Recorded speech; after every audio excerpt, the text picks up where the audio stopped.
Hi, welcome to our very first podcast of Football Unscripted, where we talk all things football. What do you want to start with? I think a good topic to start with would be, I saw an interesting interview this week, with a manager, I think it was Nigel Clough, who was questioning the quality of refereeing. Some interesting points that he brought up, and I had to agree with him on a lot of them. You know, he was questioning some of the decisions. I think it was in the Mansfield Port Vale game, but he was questioning consistency. But then went, I think, very unlike Nigel. Sometimes he went on, off key with it, and started talking about even VAR and how in this day and age with cameras all over the place, that they're still getting it wrong. So I think that'd be a good topic to start with. What's your thoughts? I think, when we talk about VAR, which was supposed to have made the game better, faster, quicker, it's caused more problems than it's worth. Absolutely, yeah. I mean, don't get me wrong, when you get that really tight decision right, whether the ball's crossed the line, whether it's offside by a toenail or whatever, those crucial decisions, offside's offside at the end of the day. But when it gets those right, people go, it's worth it, it's brilliant, it's fantastic.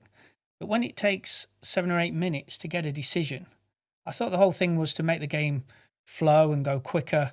And to get those, it's got to be a clear and obvious error for VAR to get involved.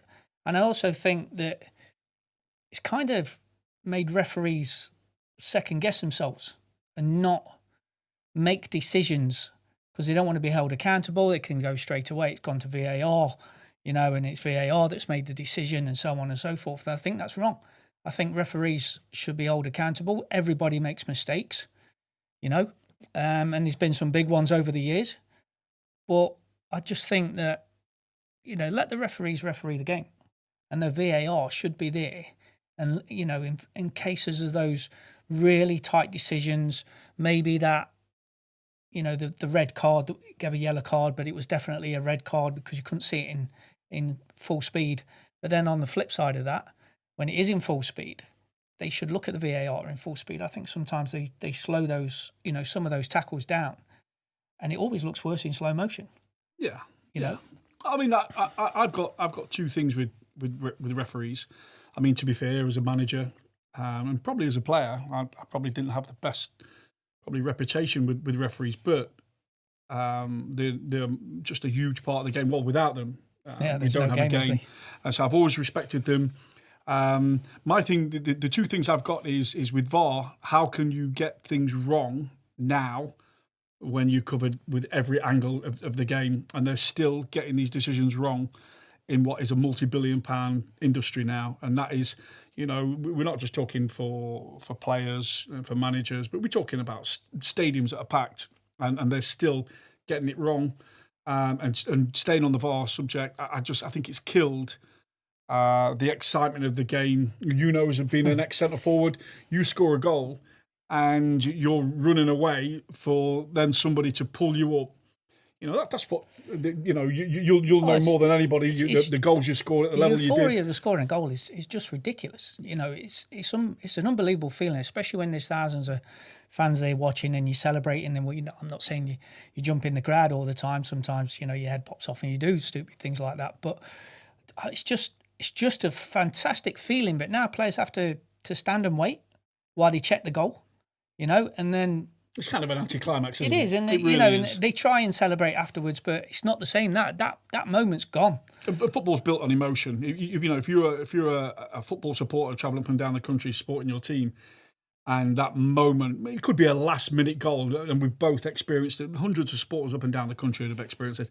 That is the emotion you go to football for that to be subdued, and then trying to re-celebrate something, we both know as players, and I think it takes that edge out of the game. This might sound a bit controversial though, but the main thing for me is, and this is going along what I thought Nigel was aiming at, is especially in the football league where VAR isn't in play. referees now, I think, have been. I think they've been taught to a certain point where I don't think they know whether they're coming or going, and I just think sometimes you need to leave the game alone now and let it. When we were playing, might be a few years back now, but we didn't have VAR, but there was that. The whole talking point of a game was, has the referee made a mistake? And look, we came off. If you were on the winning side, you'd celebrate it. If you weren't, you'd question it. But supporters up and down the country would go into the pubs afterwards, and it would be the talking point. I mean, I was on the end of a massive controversial goal, FA Cup against Liverpool, the Suarez handball. It absolutely went worldwide that about what he did.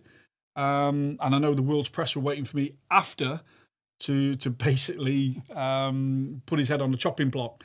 But my sort of response was not necessarily the referee. The referee was unsighted, but the linesman on that side had a real clear view of what happened.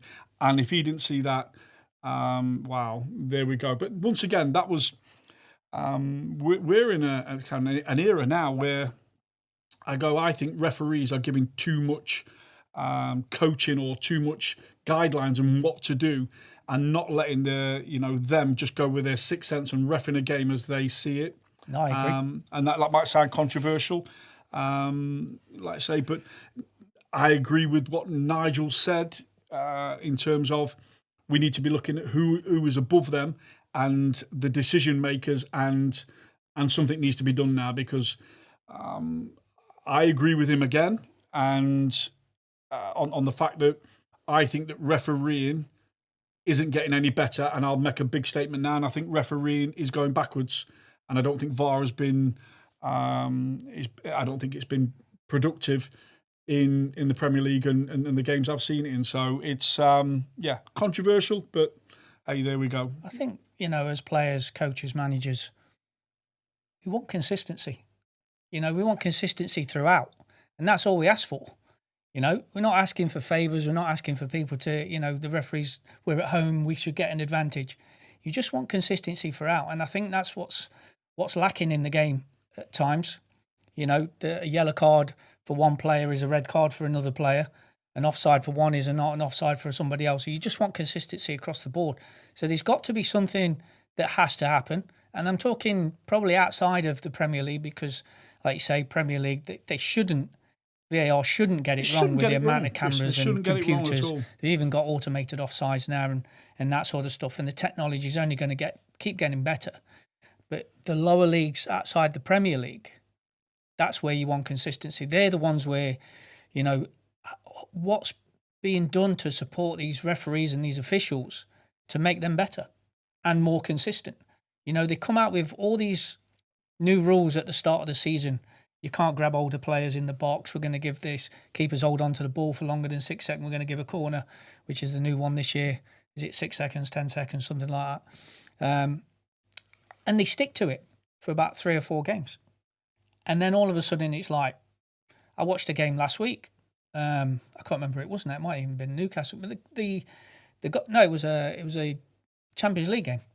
And the keeper held the ball for 14 seconds. The commentator counted 14 seconds. Nothing before he kicked it. And again, it became a bit of a talking point at half time. So if it's a rule that they're going to stick to it.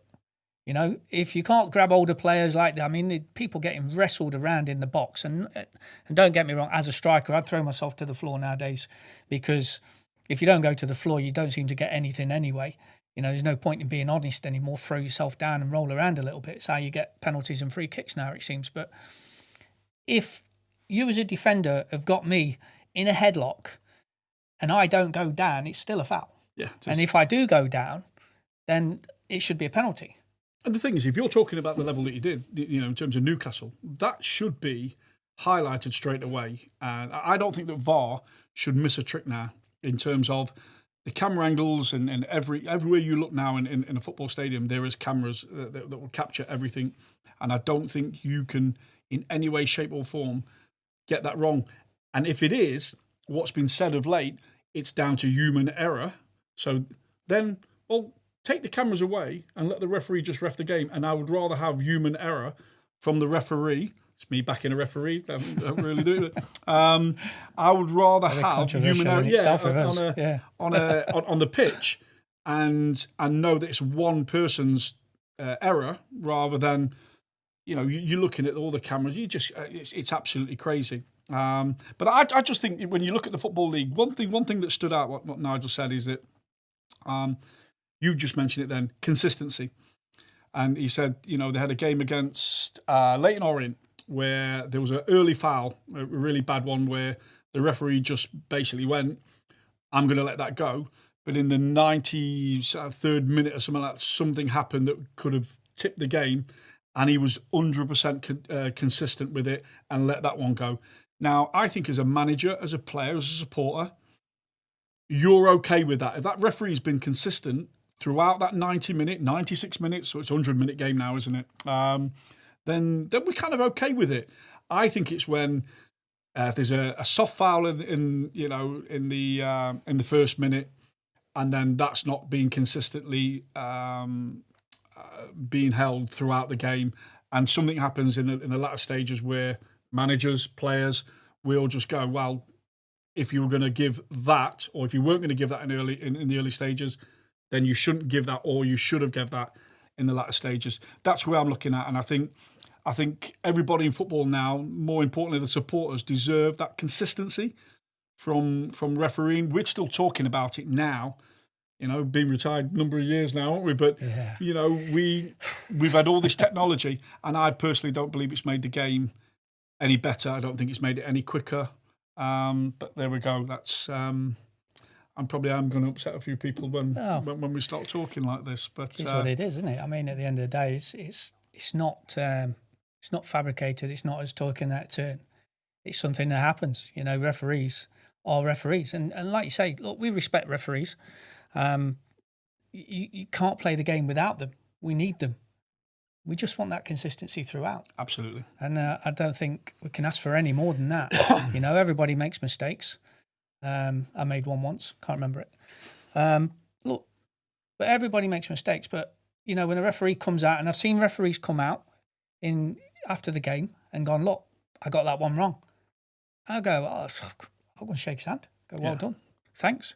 Doesn't do me any favours at the time, but you go, at least he's admitted it. I mean, now, you don't see them at all. Or in the Prem, they'll just rely on VAR. It's not me. Hold my hands up, it's not me. Yeah. They said.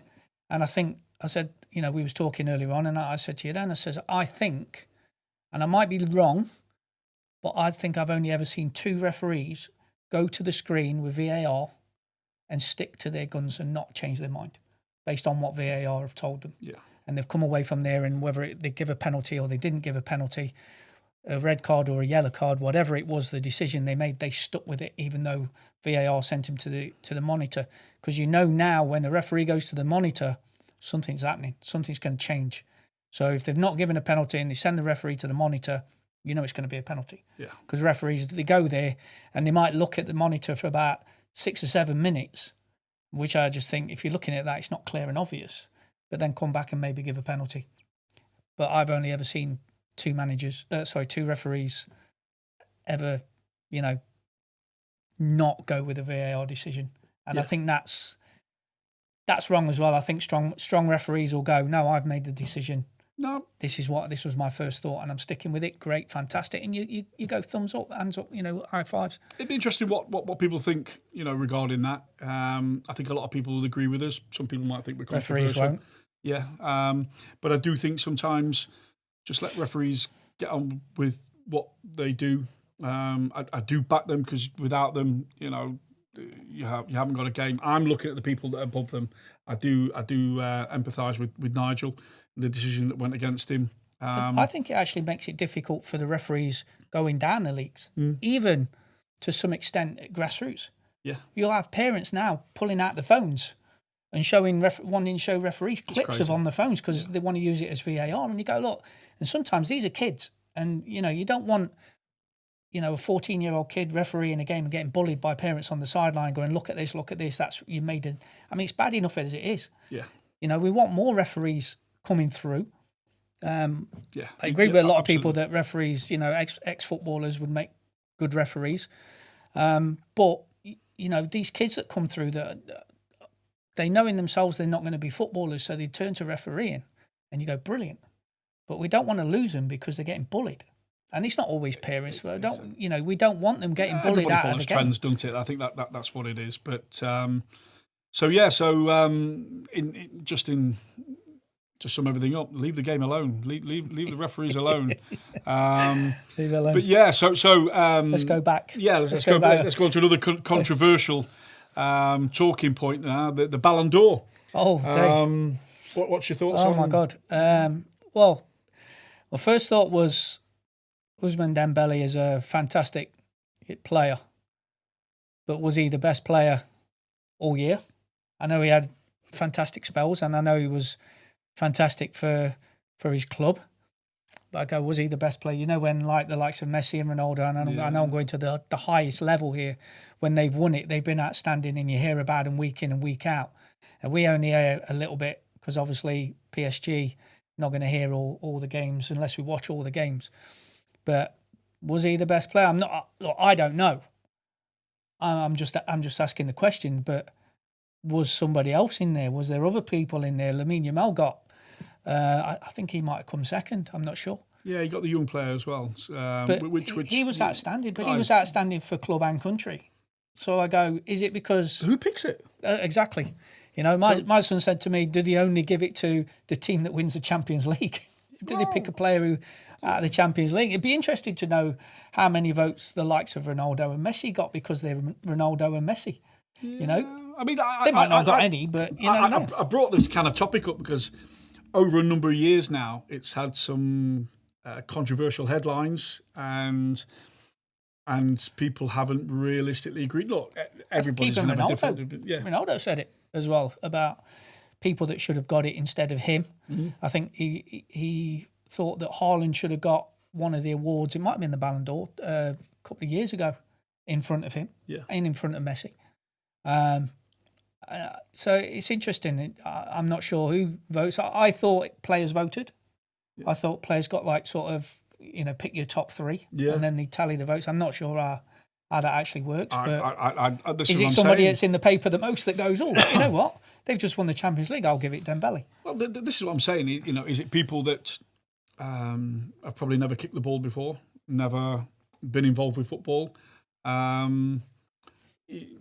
So say if people like me and yourself don't actually know who's picking it, then the public that go to watch games and pay the hard-earned money every week to go into these football matches, they must be pulling their hair out.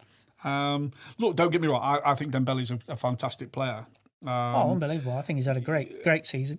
But I do think there could have been a number of players, out there that that were equal, if not probably ahead of him. But once again, it reminds me when we were kids, and we used to go to the Young Elizabethan League at the Commodore, and we used to go and get the trophies. And you'd always have that, even just for the club as well. You'd go, they'd want to share the trophies out. Yeah. So you get Player of the Year and Players Player of the Year, but you'd never get both. Yeah. Either you could be the best player, but you'd either get one or the other, so somebody else got one. And it seems like that to me, where you go Lamine Yamal and Dembele, if they were the two. I just think Lamine Yamal, because club and country, playing in the, was it Euros this year, World Cup? What year is it? 25? Euros. Last year. Euros. Was it? Yeah, Euros. Outstanding. Fantastic talent. Yeah. Unbelievable. But would he have got that and the young player? Has anybody ever got that and the young player? The main one and the young player? Not sure. I don't know. Or do they kind of share it out like they do when you're kids? Yeah. When they go, you get one, and I'll make sure he gets the other one. But it's, like I say, my thought process is who picks this? Maybe when this is out there, the audience can tell us and answer questions. And I'm sure somebody will know more than we do. And probably educate us. I look at the, I don't know the full list. My son taught me through this the other day. But he was going mad at he's a Barcelona fan, but he was going mad that Cole Palmer was in the top 10, but somebody like Pedri wasn't in the top 10. and he's been outstanding. Club and country again, but Cole Palmer's been injured quite a lot. And I thought this was like over the whole year. And I know he had a good season last year, but is it Ballon d'Or worthy? I don't know. Again, it's just...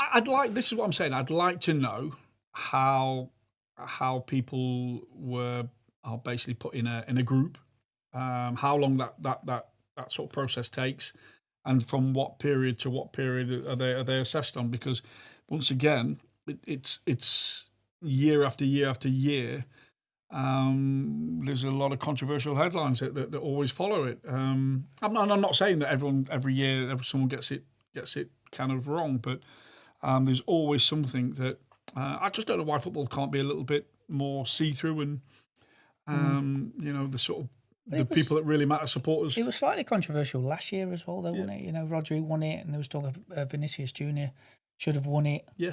Maybe a couple of others that were in there as well. Yeah. The other year when Haaland was at his... That's what I'm saying. Who picks it? If there's one person that just sits there and picks it, then brilliant. If there's a group of people, let us know. Just let us know. But once again, probably picking on controversial topics. It's good to hear people's views and feedback on some of the stuff we talk about. We're not all right. We've got an opinion like everyone out there, haven't we? So I guarantee that we picked our best player. Yours a bit different to mine, but spend a lot of time in coffee shops talking like this. Yeah. So this is, as I said before, right at the start, this is totally unscripted. It's almost random at topics at the time. Yeah. But this is how we are. This is what we do. We talk like this on the phone. We talk like this in coffee shops. So we thought we might as well put a podcast together and put it out there. Yeah. But one thing I did want to. We was talking about the other day, and I thought it'd make a good topic for the podcast, is how Pep has all of a sudden become a genius again. Ooh. I could be controversial on this. Yeah, for dropping into a low block against Arsenal. Yeah. Where I think the guy's, I would say he's always been a top coach, possibly a genius throughout the years as well. Don't get me wrong, we could go into some really controversial stuff with what we think. But as a coach and manager, do that. I think he's been the best, one of the best coaches of his generation. I'm gonna be really controversial now. I think he's been bad for football. I think he's ruined football. Yeah, because everybody wants to play it. Yeah, everybody wants to play like him. A lot of the coaches coming through now. You're in coach head now. Even in grassroots, they want to do it. Everyone wants to play out from the back. And I'll be honest with you, up to a certain point, I think yes, but we've come away. It seems we've come away from the game of like the game's about winning. Yeah. I'm not bothered what anybody says. Everyone, people want to go and watch good, attractive football. I know, but I talk to that many people now that go probably 10, 15 years ago that I thought the Premiership was. If that comes in with that remit, that the Premiership was a lot more exciting, a lot more one-on-one duels, people getting wide, crossing balls, better goals, faster tempo. It seems to be now that, and he is a genius. He's the best. He's the best on the planet. But it'd have been really interesting if Jose Mourinho would have done the same. And how much of a battering by the press he would have got. And two unbelievable coaches, different kind of philosophies, but I just look at it and I go, I think the game's in a bit of a state now because everyone wants to do this playing out from the back. Now, I personally don't want to see two centre-backs having the highest percentage rate of possession of the ball. But what about I want to see people like you and wingers and creative midfielders get on the ball and go and attack people. Wingers, fast and tricky, going down the line. What's with this new goal kick where the centre-half gives it to the goalkeeper to give it to the other centre-half, and then honestly, it blows my mind. I just think to myself, pass the ball somewhere else, drop it in the halfway line or something. But dare we say, there's been a little bit of just a little tweak in the press, isn't there, now, where people are now looking at going more direct. In my opinion, well, they're doing it from kickoff now, aren't they? Paying percentages, they drop it straight near the corner flag. Yeah, get the whole team up, and it's like a new thing. Well, it's not a new thing. I covered the game. I covered Colchester versus Barrow about 3 weeks ago, where Colchester had the first kickoff of the game. And like a rugby kind of league game, they kicked it as close to the corner flag out of play as possible. Now it got a bad reception from from the Colchester fans initially. I questioned it. Everybody raised their eyebrows. But Barrow then went on to score 2 more goals, and in both times they did exactly the same thing. Now, I don't know if this is some sort of tactic built from statistics, because obviously I've come up against the Cowleys a number of times. I think they're really, really good at the job. And they've probably looked at something from a process from that point of view of being in the final third. But my take on this is, and I've said this for a while, is that the game has to evolve in some way, because what teams are doing, they're playing out from the back now, but teams are getting really savvy to it now and pressing and leaving 1-on-1 and 2-on-2 at the back. And if you want to play in those tight areas, we've seen it numerous times. Southampton were the kings at giving away goals from just trying to play out from the back. And I know people respect good coaches, but I think a good coach is somebody that can put on, one, good sessions for players, but the process of a coach is to try and win a football match. And I think if you carry on doing the same things time and time again, and you're going to get the same results, if you're not going to, you will continuously get the same results. Yeah. And I think, and you'll know more than anyone, Chris, because you coach Ed, these young coaches coming through. But a lot of these younger coaches that are coming through are not giving themselves a platform to give themselves a good career in management, head coach, because they don't want to. Well, I say they want to conform to this Pep-esque type of football, whereas I think sometimes they should have their own philosophy, their own brand, their own way of doing it, and winning as many games as possible. Because I'm not bothered what anybody says, winning football matches keeps you in a job. Yeah, I think the process of being a good coach is to get your players to make decisions on the pitch themselves. So I covered the Northampton versus Chelsea under-21s, and we talk about everybody wanting to play out from the back. Chelsea under-21s, I mean, I'm not being funny, but Northampton camped on the 18-yard box. They almost all looked like Usain Bolt. He was just there ready to sprint in like that. Yeah. And the centre-half still played it to goalkeeper. Goalkeeper still went to centre-half. Centre-half tried to go to the full-back, cut out. Jacobs whips inside, bends the ball in the far corner. So what was the score in that game? 3-0. 3 goals in 10 minutes. And they could have scored more. Yeah. And constantly played out from the back. Now, don't get me wrong, they look fantastic when it works, but they look like they got to up to the final third. If at times when they did get to the final third, it didn't look like they had much of an idea once they got in the final third. Yeah. And for me, that's got to come from the manager. It's got to come from the coach. That he's telling them they have to play that way and find a way to get out of there. And I go, well, if they get up to the first team, is that still going to happen? Probably not, because at some stage, I watch Man City, and they also, I've watched Man City over the years, and the amount of times when Edison would go direct to Haaland, direct to Aguero, because that was the best ball. And he's got assists under his belt for going direct, because he knew that they weren't going to get out of the 18-yard box in that moment. And then they go back to playing in the 18-yard box, and it looks fantastic when they come out. And then he switch it again, and then they go long. And now all of a sudden, the opposition, they don't know whether to stick or twist. Because if they push too high up to keep those lines quite nice and tight, there's a ball over the top, and you get Haaland running at 100 mile an hour at you. He's just an absolute beast. He just he'll hold off 2 players and go straight through and a goal. So all of a sudden now they all start to drop again. So he goes, great, right, let's go and play out the back again. And I think that is the genius of Pep, to go, although they can play in and around and fantastic possession football, they make the decision when to do it and when not to. And I think that's good coaching. I've seen other teams, and I think you mentioned Southampton. I remember Southampton a few years ago. Goalkeeper tried to play out from the back, got cut out. And he got interviewed after the game, and he went, manager told me to do it. Manager told me to play out from the back. And I go, wow, hold on a minute. Yeah, you've got to have some ownership. Surely you've got to have some ownership. Surely you can make a decision. Yeah. I remember Schmeichel years ago, Peter Schmeichel used to say, and that was the days when they weren't playing out from the back, but he used to say, if anybody passed me the ball, he'd shell it as far as he can. He went as far away from his goal as possible. He never looked to give it to the Nevilles at fullback or, Rio at centre half or whoever, Yap Stam at centre half. He'd just go boom and he'd kick it 70, 80 yards. I mean, he could throw it that far as well, but he would just shell it away from his goal because that's just work that he doesn't need. He's probably on a clean sheet bonus, you know what I mean? But get it away. Look, the game's about winning.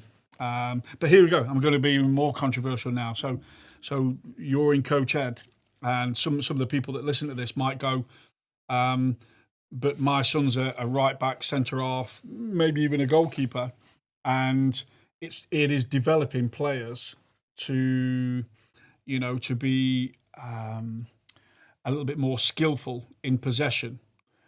So I understand the kind of process to that. My problem with it now is that with the game as it is now, we are trying to breed a sort of whole society of technically gifted players that are lacking in basic structure in other things. I'll give you an example. I took a boy on when I was at Mansfield, Ryan Tafazoli.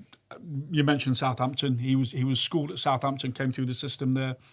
Had everything, left-footed centre-back, 6'4", left-footed, articulate with the ball, but couldn't head a football. Now, I had to be really, really kind of hard with Taffers and say to him, look, you're not going to. I was in League Two at the time, managing at Mansfield, and one thing you've got to have in League Two is someone that can head the ball, especially someone that's 6'4". Now, Taffers, to be fair, was a dream to work with and just understood what I was trying to get across to him. We went through a certain process. He's gone on to make 250 league games, 300 probably league games now, and all for the basics of being able to head the ball as well as having the skill set to be able to play, to read the game, to pass it, to... So I think sometimes that we look at the game now, and I think that there's a lot of coaches that are coaching in a certain way, but forget the basics, especially for the young generation now coming through. I mean, you're a centre forward. How many times do we see now people coaching the movement of a centre forward? Not very. It's all part of the whole practice. And then, I went to watch. I did a UEFA B in situ visit a couple of weeks back, and it was very good. Very good coaching. Took everything on board that we spoke about on the course. He'll pass this course, this qualification. No doubt. I've got to go and see him again in a couple of weeks. And his session was great. There's always bits though, and he was. I think his topic was playing out from the back, which is a standard one everybody chooses. Yeah. But my feedback to him at the end was some really good detail. Well done, fantastic, brilliant. But he stepped in. The amount of times he stepped in was when he coached something that he didn't like. So even though the players did get out, it wasn't how he wanted them to get out. Yeah. And I go, you know what? Sometimes you got to leave it and go, that your way's not the only way. You got to coach the best option. I say you got to coach the best option. You can give him loads and loads of opportunities, loads and loads of goes, but coach the best option. So you never leave it to them. And anyway, they got out and, they worked the ball up to the other end of the pitch. Ball's gone cross. He's only got side foot it in. He's missed it. He's put it wide. Okay, reset. We'll go, whoa, hold on a minute. You got to coach the finish. Yeah. It doesn't have to be detail. You might just ask him the question, if you had your time again, what would you do differently? And if he can tell you, go, brilliant. So now he learns, you're not telling him. I'm not a big fan of you have to tell somebody how to do something and what to do. Yeah. You've got to show them and give them guidance and help. But if he doesn't know, then you've got to show him. Yeah. How do you know what you don't know? Somebody said to me years ago, coach educator. So if he doesn't know, so that ball comes across the face of the goal again, and it's come across he's right-footed, so it's come across from the left-hand side. So he's literally got to let it roll across his body. Now, how does he put it in the back of the net? Now, the detail might be, well, he's got to step into it, he's got to lock his ankles, stiff foot, make sure he guides it with pace and power into the back of the net. That might be the detail he needs. Or he might just go, I'll take my time and I'll smash it as hard as I can. And you go, great. So when the ball comes across again, if he misses again, he still doesn't understand. But if he puts it in, he's got to go, brilliant, well done, fantastic. that's not even coaching. That's just guiding the player. That's just helping him develop off his own back, off his own understanding. And that's what we're not doing enough of. So as a striker, I never needed to be told how to score goals. I could always score goals. But even when I went through a process where I hadn't scored for a game or two, which was a drought for me apparently, so somebody told me, but if I hadn't scored for 2 goals, I just went, I was at Northampton, assistant manager, just bag of balls, and we just went on the pitch. No goalkeeper, just went on the 6-yard box, he just passed them across. All I did was lock my ankle, stiff foot, side net, left foot, right foot, went back to the penalty spot, left foot, right foot, went back to the edge of the 18-yard box, started using the laces. And it was just technical work. Yeah. But they call it technique, but basically what it was is it was a confidence booster. Yeah. Because and as a what striker... you've just been describing, it's really, really simple. It's basic. I could do it on my own, but obviously you want someone to serve it in. Yeah. But it was a confidence booster because at that level, professional level, you don't score as a striker for a couple of goals. Everybody's on your case. There's people on the bench that want your shirt. You're always under pressure. Fans then, why is he playing? Because he hasn't scored for ages. Yeah. That's like 2 games, we're flipping out. And manager's starting to look, and he's constantly looking at the bench and thinking, I'll start somebody else today. He's been all right in training. He was better in training. And so it's just constant pressure. When you're a striker, you have to score goals. Yeah. Simple as that. I mean, I went to Shrewsbury and I ended up playing on the wing. But the fans don't remember that. They just remember me not scoring many goals, if any goals, for Shrewsbury, apart from a couple of cup goals. I go, I'm playing out of position here. I'm assisting, I'm providing all of a sudden. But I was there as a striker at the end of the day. And, and I have no problem with anybody at Shrewsbury. I never had any problems with the fans, the club manager, or anything like that. It was what it was. Yeah. They brought somebody else in. I got shifted sideways. That's football. Do I want to play football? Yeah, put me wherever you want, I'll play. Would I prefer to play up front? 100%. But if I have to play on the wing to get a game, I'm playing on the wing. It's brutal, isn't it? It is. It's a brutal. Everyone thinks. Everyone, I have so many people that say to me, how glamorous it is. Mental. I've never seen it as being a glamorous business in my life. It's what probably people the see is they see the players at the top, and they see the watches, the cars, the jewellery, the holidays, the planes, the mansions, and you go, no, it ain't that. That's a 1%. Look at them even still though with down 1%, in. Chris, I don't think it's as glamorous. I still think no, the lifestyle's glamorous. Yeah, not the football's the same. I think the football's the same. Whatever level you're playing at, the football's the same. It's still brutal. You play. I used to play Sunday football before I turned pro, and it's just as brutal. But it's more banter. Yeah. You go to the pub afterwards and everybody's hammering you because you missed a couple of chances or somebody got nutmegged or what I mean. It's a big old fella that got his belly hanging out and that he's outpaced somebody. You go, you know what I mean? You're on the case, and it's even more brutal at that level. Plus, everybody wants to break your legs and kick you to death. Well, they did when I was 17, 18. But it is. But we do. We have to. We have to guide these players, and they need some real help, and they also need to have the opportunity to make mistakes. Yeah. But also, if we don't give them that, and this is where coaching does come into it, is what are we coaching? And are we coaching? I've kind of slightly off topic, but I cover a lot of things, but I think a lot of it is drill based now, and I was lucky enough to come through. I say drills are for the army. I was lucky enough to come through with Dick Bate and Howard Wilkinson were at Notts County at the time, Mick Walker, Jimmy Cyril, Paul Hart. I came through with football people, with who wanted to make people better. I think that's going to probably take us on to the next webinar or podcast. It is. So we're running out of time. So look,